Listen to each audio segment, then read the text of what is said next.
मित्रांनो, शालिनी भक्तिसागरमध्ये तुमचे मनपूर्वक स्वागत आहे। तर मित्रांनो, आज आपण या व्हिडिओच्या माध्यमाने ऐकणार आहोत स्कंद महापुराण। स्कंद महापुराणातील वैशाख मासचे महत्त्व, वैशाख महिमा काय आहे वैशाखचा, तर ते आपण ऐकणार आहोत। तर त्या अगोदर जर कोणी चॅनलला नवीन आलं असेल तर लाल बटनवर सबस्क्राईब करा, ऑलवर क्लिक करा आणि जास्तीत जास्त जणांना शेअर करा। कुठून कोणत्या गावात तुम्ही माझा हा व्हिडिओ ऐकत आहोत, आपल्या गावाची कमेंट्स करायला विसरू नका। तर आता वैशाख मास महिमा आणि वैशाखाचे महत्त्व काय आहे तर आपण स्कंद महापुराणातून ऐकूया। श्री गणेशाय नमो नमः। वक्रतुंड महाकाय सूर्यकोटी समप्रभ निर्विघ्नं कुरु मे देव सर्वकार्य शु सर्वदा। सूत पुढे सांगू लागले वैशाख मास महिमाचं वर्णन। एकदा अमरीश भूपतीने देवर्षी नारद मुनींना विचारले, देवर्षी आपण एकदा सांगितले की सर्व मासांमध्ये वैशाख मास अतिशय श्रेष्ठतम आहे। हा वैशाख मास श्री विष्णूचा श्रीहरीचा अतिशय प्रिय महिना आहे। या वैशाख मासात कोणतेही कर्म करावीत। या मासाबद्दल आपण सविस्तर माहिती द्यावी की या मासामध्ये कोणती कर्म करावीत आणि कोणती करावी नाहीत। तर असे काही आम्हाला सांगा की कोणते कर्म केल्यामुळे आम्हाला पुण्यफळाची प्राप्ती होईल। देवर्षी म्हणाले, वैशाख मास हा अतिशय श्रेष्ठ महिमाचा श्रेष्ठतम आणि पुण्यमयी मास आहे। हा महिना, या मासात सर्व मनवंचित कार्य पूर्ण होतात। हा भगवान श्री विष्णूंचा आवडता महिना आहे। या महिन्यामध्ये, वैशाख महिन्यामध्ये थंडगार मटक्याचे पाणी जे आहे, आपल्या घराचा मटका घडा, त्याचे थंडगार पाणी आपण शिवलिंगावर अर्पण करावे। याच्याने भगवान शिव प्रसन्न होतातच, पण त्यांचे आराध्य दैवत एकमेकांचे विष्णू आणि शिव आहेत। तर विष्णू भगवान सुद्धा आपल्यावर प्रसन्न होतात, दुःख दारिद्र्य दूर होते आणि महालक्ष्मीचा आपल्यावर आशीर्वाद प्राप्त होतो। तर वैशाख मासात थंड गार मटक्याचं पाणी का शिवलिंगावर अर्पण करावे, तर कारण वैशाख मासमध्ये ऊन अतिशय तपते, अतिशय गरम होते आणि भगवान शिवाने विष प्राशन केलं आहे। तर त्यांच्या पूर्ण शरीरामध्ये वैशाख मासमध्ये खूप आग होते। तर ही आग वैशाख मासात भगवान शिवाची कमी करण्यासाठी शरीराची, म्हणून आपल्याला मटक्याचे थंडगार पाणी आपल्याला मातीच्या भांड्यातच, मातीच्या मळका छोटंसं मातीचा कलश घेऊनच आपल्याला शिवलिंगावर अर्पण करावं। तर त्याचं महत्त्व हे आहे की वैशाख मासात की भगवान शिवशंकरांनी विष प्राशन केल्यामुळे शरीराची संपूर्ण त्यांची आग होते, उन्हाळा अतिशय तप्त राहतो, म्हणून थंड पाणी टाकल्यामुळे त्यांची शरीराची आग कमी होते। म्हणून वैशाख मासमध्ये भगवान शिवशंकरांना जास्तीत जास्त जल अर्पण करावे आणि ओम नमः शिवाय या मंत्राचा, श्री सांब सदाशिवाय नमः या मंत्राचा, हर हर गंगे जो तुम्हाला मंत्र आवडत असेल तो मंत्र करावा। कारण की भगवानजवळ श्रद्धा आणि विश्वास राहतो। सीधी पूजा करा, उलटी पूजा करा, अगोदर दिवा लावा, नंतर लावा, अगोदर तांदूळ चढवा, नंतर पाणी चढवा, पण ते फक्त आपल्या मनामध्ये राहून भाव व्यक्त करतात आणि तुमचा विश्वास किती दृढ आहे त्या भगवंताप्रती हेच पाहिजे, दुसरं काही नाही। म्हणून या वैशाख मासामध्ये जे काही पूजा पाठ करतो ती अतिशय फलदायी राहते आणि सर्व मनोकामना मनवंचित पूर्ण करणारी राहते। सर्व देवदेवतांना हा मास, वैशाख मास अतिशय पूज्य आहे। वैशाख मास हा श्री विष्णूंना अतिशय प्रिय आहे। या महिन्यात सूर्योदयापूर्वी मंगल स्नान करणाऱ्यावर श्रीपती अखंडपणे प्रेम करतात आणि सर्व प्रकारचे दान धर्म केल्यानंतर जे काही परमपुण्य आहे तर ते परमपुण्य प्राप्त होते, ते वैशाखात केवळ जलदान केल्याने प्राप्त होते। वैशाख मास हा कडक उन्हाळ्याचा असल्यामुळे सर्वांनाच अतिशय तहान लागते। तहानेमुळे त्यामुळे झालेल्या लोकांसाठी, जो कोणी पाणपोई व्याकुळ झालेल्या तहानेने, अतिशय उन्हाळा हा अतिशय तप्त असल्यामुळे तहान अतिशय लागते। तहानेने व्याकुळ झालेल्या लोकांसाठी जो कोणी पाणपोईची सोय करतो त्यास मृत्यूनंतर विष्णू लोकाची, वैकुंठ लोकाची प्राप्ती होते। या वैशाख महिन्यात गरजू लोकांना यथाशक्ती दान केल्याने महान पुण्याची प्राप्ती होते। या पवित्रम अशा वैशाख महिन्यात अशा गोष्टी निषिद्ध आहेत। या वैशाख महिन्यात स्वतःच्या अंगाला तेल लावणे निषिद्ध आहे, म्हणजे हे कार्य करू नये। निषिद्ध याने वैशाख महिन्यामध्ये हे कार्य करावे नाही। तर कोणते कोणते कार्य आपल्याला करायचे नाही आहे, नाहीतर आपल्याला केलेल्या पूजेचे फळ भेटत नाही। पहिले म्हणजे स्वतःला तेल लावणे, हे स्वतःच्या अंगाला तेल लावू नये। दिवसा गाढ झोपू नये, दुपारच्या वेळेस पुराण कथा ऐकाव्या. ओम नमो भगवते वासुदेवाय नमः या मंत्राचा जप करावा. ओम नमः शिवाय या मंत्राचा जप करावा. तर दिवसा गाढ कधीही झोपू नये. कास्य पात्रामध्ये भोजन करावे नाही. भोजन करणे, पास्य पात्रामध्ये भोजन करणे. खाटल्यावर झोपणे, घरी स्नान करणे, अभक्ष्य वस्तूंचे भक्षण करणे, दोन्ही वेळा भरपेट भोजन करणे, रात्री देवाचा जागरण न करता झोपणे. तर ह्या वैशाख महिन्यात चांदीच्या पादुकांचे योग्य व्यक्तीस दान करावे. हे दान करणारा मनुष्य कितीही महापातकी असला तरी मृत्यूनंतर विष्णू लोकाची प्राप्ती होते. वैशाख मासाचे व्रत करणाऱ्याने पद्यपत्रावर सात्विक भोजन करावे. नदी स्नान करताना मोठमोठ्याने विष्णूंच्या विविध नावांचा जय घोष करावा किंवा त्यांच्या नामावलीचे स्तोत्र म्हणावे. तर कोणती स्तोत्र भगवान विष्णूंची आहे तर ते आता आपण ऐकूया. की या वैशाख मासमध्ये जर हे विष्णू स्तोत्र आपण विष्णू नामावलीचे जर आपण पठण श्रवण केले तर आपल्याला सर्व 7 जन्माच्या पातकांपासून मुक्ती मिळेल आणि आपल्याला वैशाख महिन्यात 1000 गोदान केल्याचे आपल्याला पुण्यफळाची प्राप्ती होते. तर असे हे विष्णू नामावली स्तोत्र आहे, तर ते आपण ऐकूया. औषधे चिंतयेदं विष्णुं भोजनेच जनार्दनम, शयने पद्यनाभच विवाहेच प्रजापतिं, युद्धचक्रधरं देवं प्रवासेच त्रिविक्रमं, नारायणं तनुत्यागे श्रीधरं प्रियसंगमे, दुःस्वप्ने स्मर गोविंदं संकटे मधुसूदनं, कानने नारसिंहच पावके जलाशयनं, जलमध्यं वराहच पर्वत रघुनंदनं, गमने वामन चैव सर्व कार्येषु माधवं, षोडशैतानि नामानि प्रान्तरुतायात पठेन्नर, सर्व पाप विनिर्मुक्त विष्णुलोके मय्यतं, मत्स्यकूर्म वराहच वामन जनार्दनं, गोविंद पुंडराक्ष माधव मधुसूदनं, पद्यनाभं सहस्राक्ष वनमाली हलायुधं, गोवर्धन ऋषिकेशं वैकुंठ पुरुषोत्तमं, विश्वरूपं वासुदेवं रामं नारायणं हरिं, दामोदरं श्रीधरच वेदांग गरुडध्वजं, अनंत श्रीकृष्ण गोपालं जपतोन स्थिती पातकं, गवाकोटी प्रधान रूपम अश्वमेध सतस्यच, वैशाख महिन्यात भरल्या पहाटे उठून 7 नद्यात मंगल स्नान केले तर मनुष्य मागील अनेक जन्माच्या पातकांपासून मुक्ती मिळते. आणि हे असे स्तोत्र जर आपण गायले तर आपण ब्राह्मणाला 1000 गायी वैशाख मासमध्ये दान केल्याचे पुण्यफळाची प्राप्ती होते.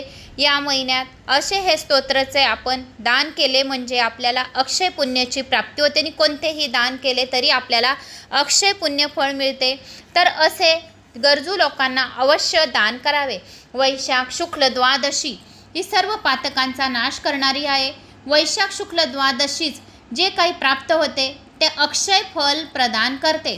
तर वैशाख महिन्यातली द्वादशीचे म्हणजेच आजची एकादशी 27 तारखेला होती आणि आज मंगळवार आहे. तर मंगळवारी हे अध्याय आलेला आहे. तर मी तुम्हाला प्रदोषची कथा टाकेल, पण आज माझ्या बिफोर करते 1-2 व्हिडिओ मी, कारण काही कारणास्तव बाहेर जाणं, कुठे येणं, पाहुणे वगैरे घरात केव्हाच येऊन जातात, तर मग स्किप नको व्हायला पाहिजे व्हिडिओ, म्हणून 1-2 व्हिडिओ बिफोर रेकॉर्डिंग करून ठेवते. तर आज द्वादशी आहे.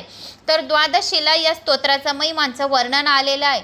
तर शुक्ल द्वादशी जे कोणी हे स्तोत्र ऐकतो, वाचतो, कोणाला शेअर करतो तर त्याला अक्षय फल प्रदान होते. तर असे हे विष्णू सहस्रनामावली स्तोत्र होते.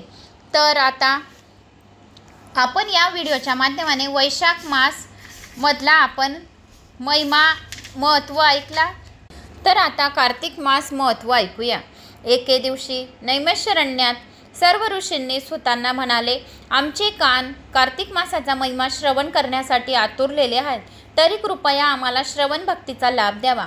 त्यावेळी सूत म्हणाले, ऋषिगण हो, तुम्ही आता जो प्रश्न विचारला तोच प्रश्न काही वर्षापूर्वी देवर्षी नारद मुनींनी विश्वनिर्माता ब्रह्मदेवास विचारला.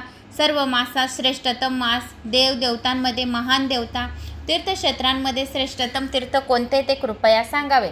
या प्रश्नास उत्तर देताना ब्रह्मदेव म्हणाले, सर्व मासात कार्तिक मास श्रेष्ठतम असून देवदेवतांमध्ये लक्ष्मीचा प्राणनाथ श्री विष्णू महान देवता आहे. परमपवित्र तीर्थक्षेत्रांमध्ये नारायण तीर्थ, बद्रिकाश्रममध्ये श्रेष्ठतम तीर्थ आहे आणि कलयुगात स्वतःचा उद्धार करून जन्ममृत्यूच्या दृष्ट चक्रातून मुक्तता मिळवायची असेल तर वरील 3 गोष्टी पालन करणे आवश्यक आहे. आता मी तुम्हाला सविस्तरपणे कार्तिक मास महिमा सांगतो. कार्तिक महिन्यामध्ये केलेले कोणतेही पुण्यकर्म अक्षय राहते. या महिन्यामध्ये 33 कोटी देवी देवता मनुष्याच्या जवळ निवास करीत असतात. या महिन्यात केलेले मंगल स्नान, मंगलदान, भोजन, तीळ, धेनू, सोने, रजत भूमी, वस्त्र इत्यादीचे दान देव देवता विधीपूर्वक ग्रहण करीत असतात. न कार्तिके समो मासो न कृतेन समम युगम न वेद सदृशम शास्त्रम न तीर्थ गगवान समम. कार्तिक महिन्यासारखा दुसरा कोणताही महिना नाही. सत्ययुगासारखे दुसरे युग नाही. वेदासारखे दुसरे शास्त्र नाही. व पापनाशिनी गंगे समान अन्य तीर्थ नाही. गंगे नदीचे नुसते नामस्मरण केले तरी सुद्धा सर्व पापांचे नाश झाल्याशिवाय राहत नाही. कार्तिक मासमध्ये स्नान दानचा महत्त्व. कार्तिक महिन्यामध्ये श्रीहरी विष्णूची भक्तियुक्त अंतकरणाने भजन पूजन सहकुटुंब सहपरिवार सहित नामस्मरण करावे. विष्णू किंवा शिव मंदिरात रात्रभर जागरण करावे. जवळपास मंदिर नसल्यास पिंपळाजवळ कार्तिक महिन्यामध्ये जवळपास शिव मंदिरात रात्रभर जागरण करावे. जवळपास मंदिर नसल्यास पिंपळाच्या झाडाजवळ किंवा तुलसी वृंदावनाजवळ जागरण केले तरी चालते. विष्णूची पूजा करणे शक्य नसल्यास तुळस किंवा आवळ्याची झाडाची पूजा केल्याने तेवढेच पुण्य लाभते जेवढे आपण कार्तिक महिन्यामध्ये सर्व महिन्यांमध्ये जेवढे पुण्य ज्या तिथ्यांचे ज्या पूजा पाठचे चतुर्थी एकादशी प्रदोष शिवरात्री अमावस्या पौर्णिमा जेवढ्या तिथ्यांचे पुण्य आपण ज्या दिवशी जी पूजा करतो त्याची फक्त आवळ्याच्या झाडाची पूजा केल्याने आवळ्याच्या झाडाला फक्त दीपदान केल्याने आवळा असं सुद्धा श्रवण केले तरी पण सर्व पापांचे नाश होते. दुःख दारिद्र्य दूर होते. आवळ्याच्या झाडाचे नुसते दर्शन सुद्धा केले तरी पण दारिद्र्य दूर होते आणि महालक्ष्मीची कृपा प्राप्त होते. म्हणून आवळ्याच्या झाडाखाली रोज दिवा लावावा. पिंपळाच्या झाडाखाली दिवा लावावा रविवार सोडून. आणि बेलाच्या झाडाखाली दररोज दिवा लावावा. रविवार पण चालतो. बेलाच्या झाडाखाली दररोज बेलाच्या झाडाखाली दीप लावल्याने महालक्ष्मी प्रसन्न होते. दुःख दारिद्र्य दूर होते. सर्व पापांचा नाश होतो. ओम नमः शिवाय या मंत्राचा जप करत करत दिवा लावावा. आवळ्याच्या झाडाखाली ओम नमो विष्णवे नमा या मंत्राचा जप करत करत दिवा लावावा. तुळशीजवळ ओम नमो भगवते वासुदेवाय नमा या मंत्राचा जप करत करत लावावा. आणि पिंपळाजवळ ओम पितृभ्योय नमः या मंत्राचा जप करत करत दिवा लावावा.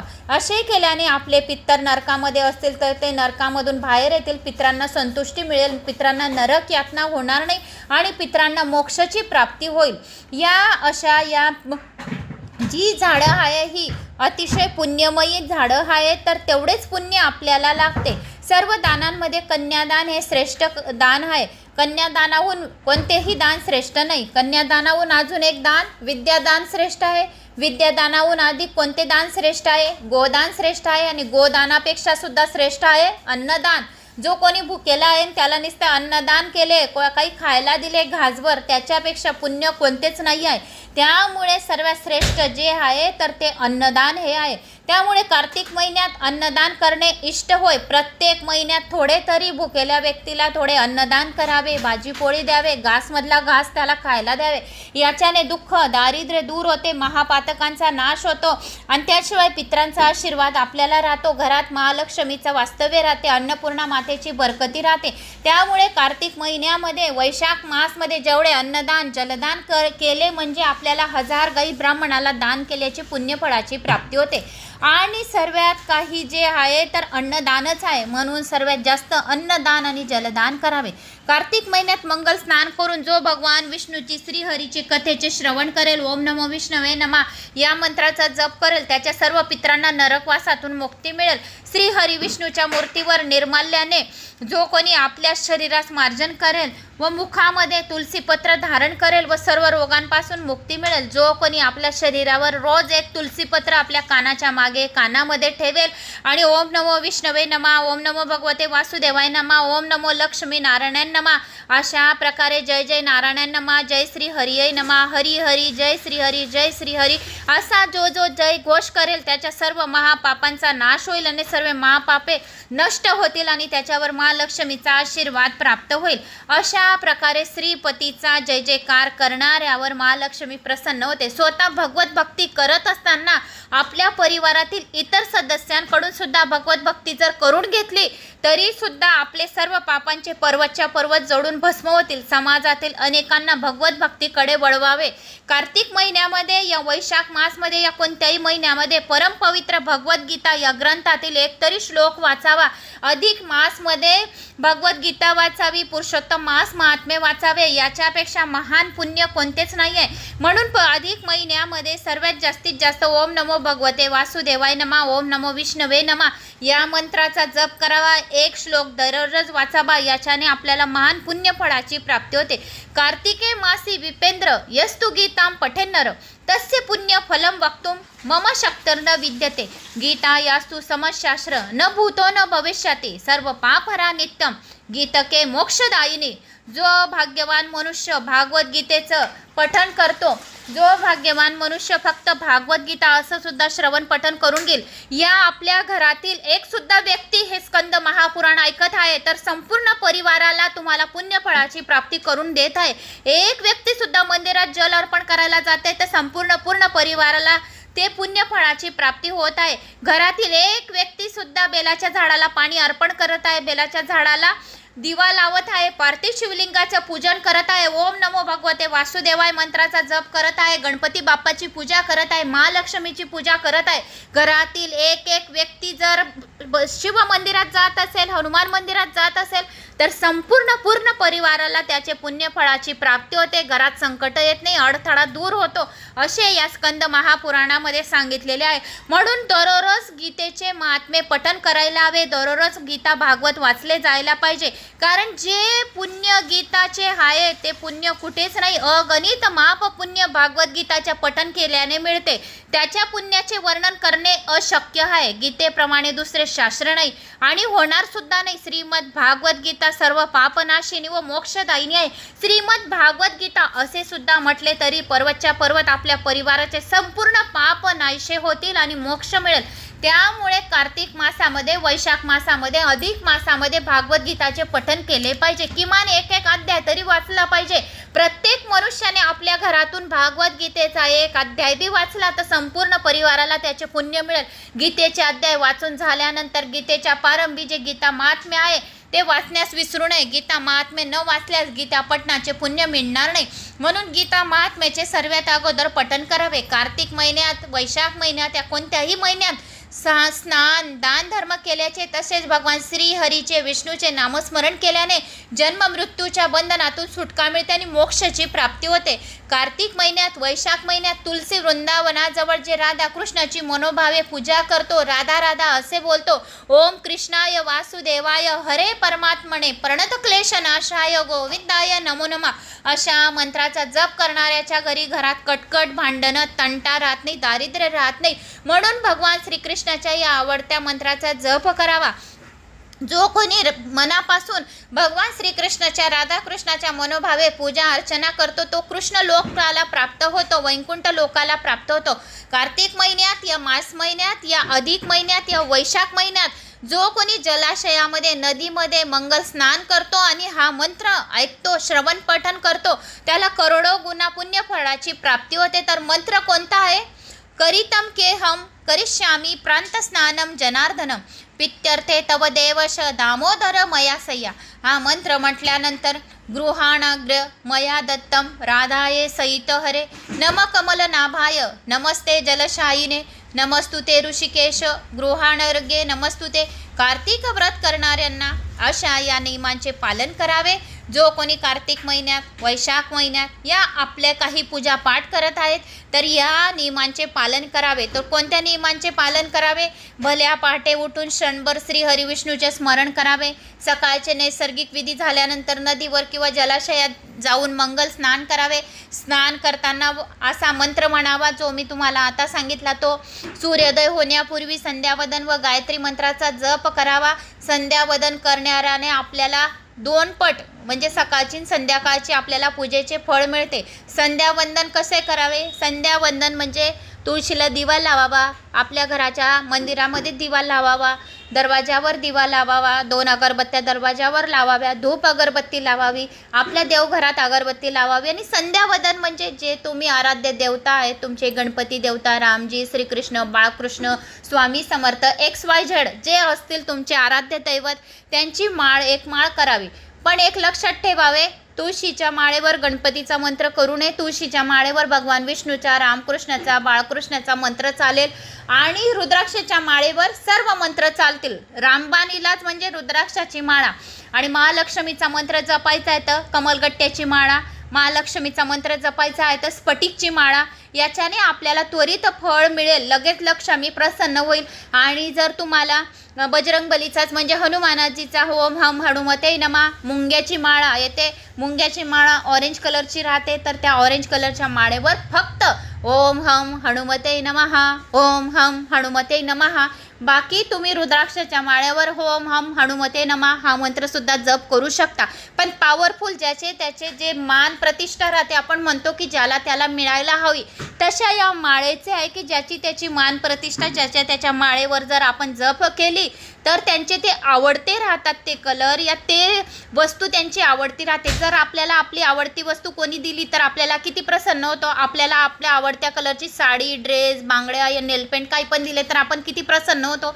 तसं देवांना सुद्धा आहे. जर तुळशीची माळा भगवान विष्णूला तुळशी अतिशय आवडते, त्यांची प्रीती तुळशीवर जास्त आहे, तर तुळशीच्याच माळेवर जर आपण ओम नमो विष्णवे नमा, ओम नारायण नमा असा मंत्राचा जप केला तर ते अधिक प्रसन्न होतील. म्हणून ज्याच्या त्याच्या मंत्रांच्या माळा ज्याला त्याला कराव्या. रुद्राक्षाच्या माळेवर 1 पासून तर Z पर्यंत तर सर्व मंत्र रुद्राक्षाच्या माळेवर चालतील. मग नंतर तुम्हाला अशा प्रकारे संध्यावदन करतात. मी तुम्हाला संध्यावदन सांगितले. कमेंट्स येतात की ताई संध्यावदन म्हणजे काय? म्हणजे संध्यावदन म्हणजे संध्याकाळचे वंदन. याला संध्याकाळचे वंदन असे संध्यावदन म्हणतात. याचे 2 पटीने फळ मिळते.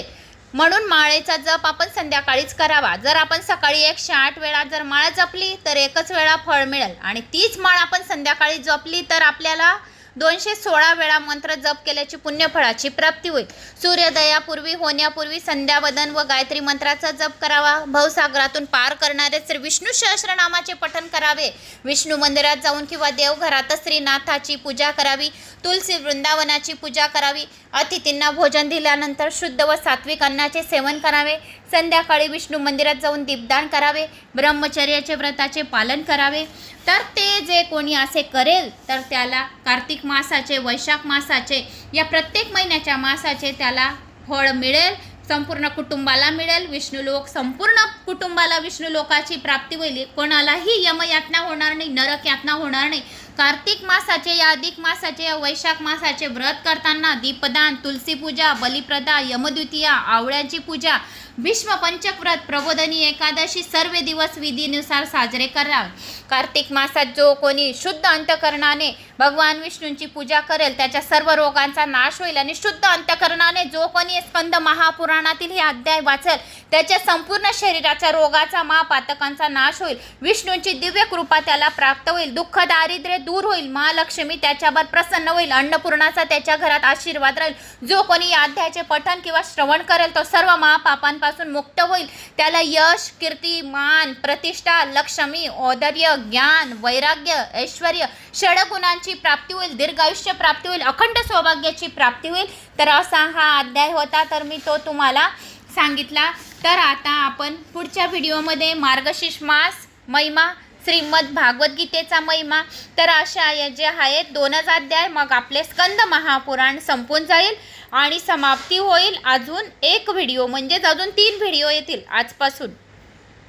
तर असे हे आपले स्कंद महापुराण आहे. मग पुढे आपण भागवत गीता आणि वैशाख मासबद्दल आपण पुरुषोत्तम मासचे अध्याय लावूया, नाहीतर कुठले तरी आपण 11वे पुराण लावूया. श्री स्वामी समर्थ. जय श्री महाकाल. व्हिडिओ आवडल्यास लाईक, शेअर, सबस्क्राईब करा आणि माझा आत्मविश्वास वाढवा. माझ्या चॅनलला पुढे घेऊन जा आणि सबस्क्राईब नक्की करा. कमेंट्स बॉक्समध्ये ओम नमो विष्णवे नमा करायला विसरू नका. मी जर तुम्हाला एवढ्या बारीक बारीक गोष्टीचे जर ज्ञान देते तर नक्की एक कमेंट्स करणार तुमच्या गावाची या काहीतरी माझा आत्मविश्वास वाढवण्यासाठी. जय श्री महाकाल.